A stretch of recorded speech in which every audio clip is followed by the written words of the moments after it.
You've all heard me say this before. Moving from an opposition party to a governing party comes with growing pains. And, well, we're feeling those growing pains today. We came really close today, but we came up short. I spoke to the president just a little while ago, and I told him that the best thing I think to do is to pull this bill, and he agreed with that decision. I will not sugarcoat this. This is a disappointing day for us. Doing big things is hard. All of us, myself included, we will need time to reflect on how we got to this moment, what we could have done to do it better. But ultimately, this all kind of comes down to a choice.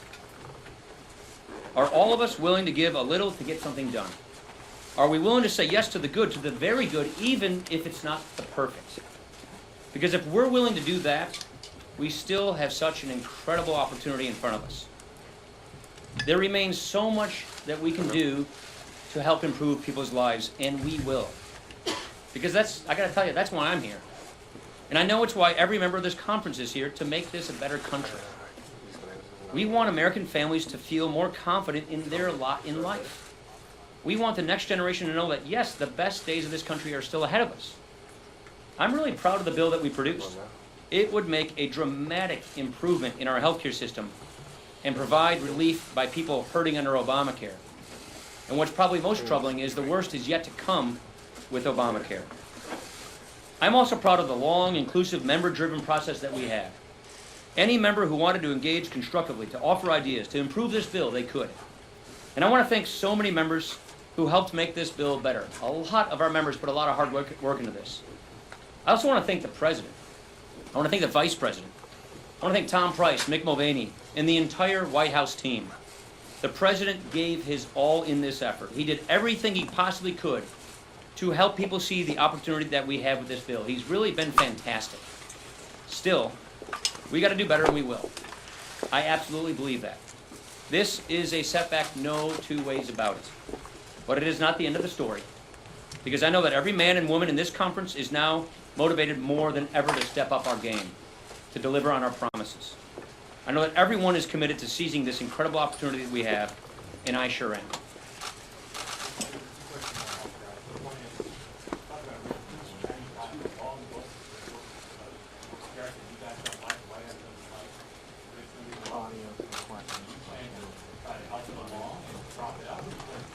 Yeah, this is the problem. I worry. The question is we kind of prop it along and try and prop it up. It is so fundamentally flawed, I don't know that is possible.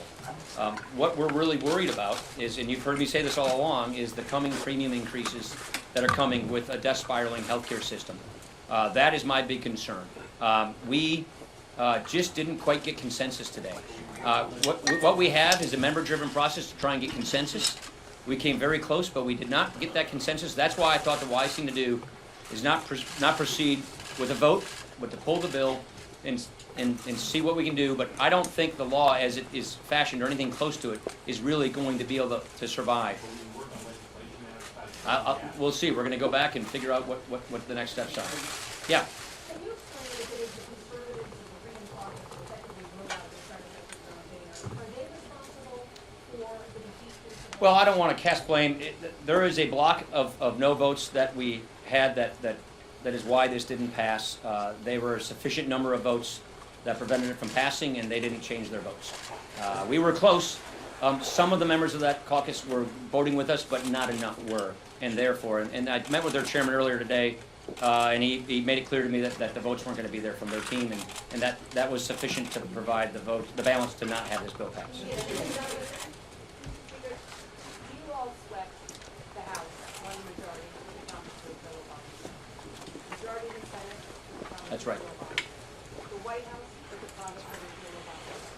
How do you go off with this situation and all of your members come to the decision saying, you know what, it's not even under the administration, sorry folks, we just can't move it. Dana, it's a really good question. I wish I had a better answer for you. I really believe that Obamacare is a law that is collapsing. It's hurting families. It's not working. It was designed in a fundamentally flawed way.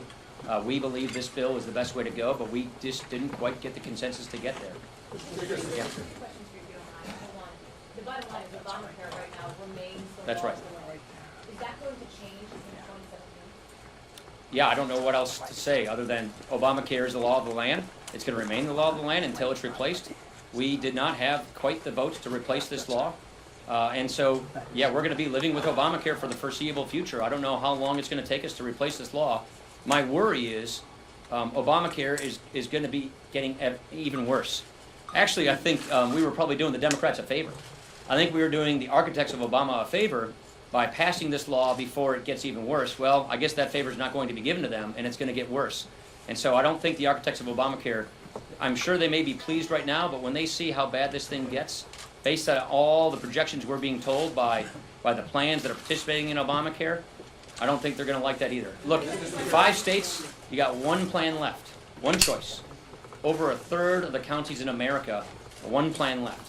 And the kinds of projections we're being told from the people providing health insurance to these people in plans, it's going to get even worse. And so I don't think the architects of Obamacare envision this future. It's certainly not one we want for the American people. And I wish we had the kind of consensus we needed to bring a bill to the floor to pass and replace it. But we just don't have that right now. Sir, would you Chad. Chad.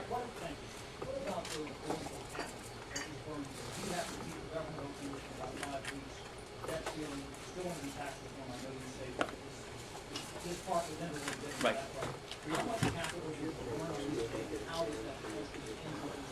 I think our members know we did everything we could to get consensus. This is how governing works when you're in the majority.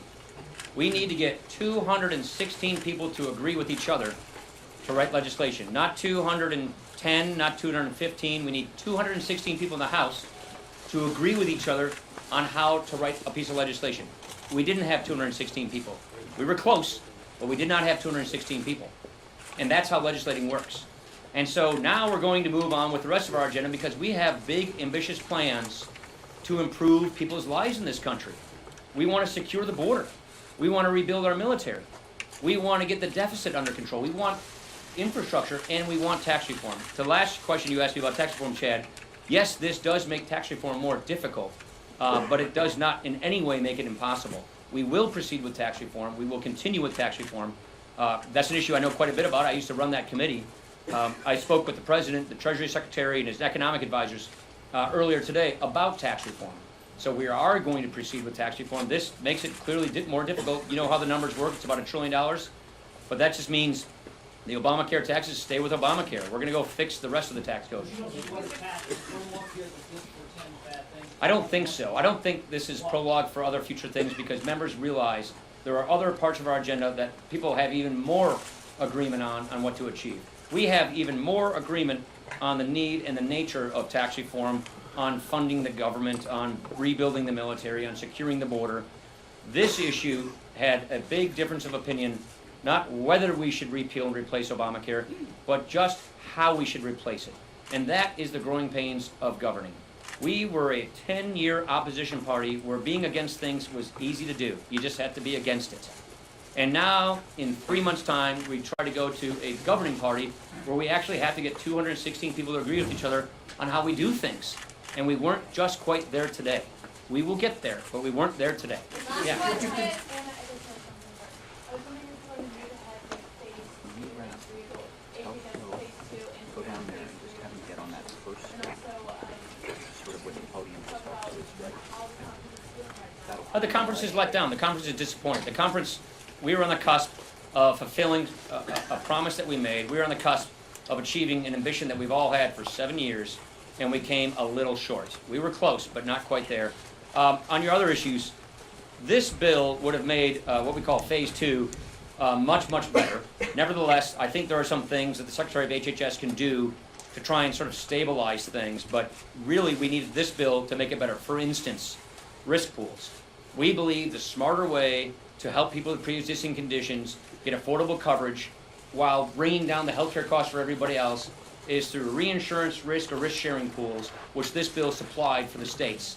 That's not now going to happen, and therefore he won't be able to deploy that policy tool that we think is better than Obamacare. So we do lose a lot of the tools we wanted to help improve people's lives and bring down healthcare costs in this country. Thank you very Do you much. still have confidence in the whip, Steve Scalise?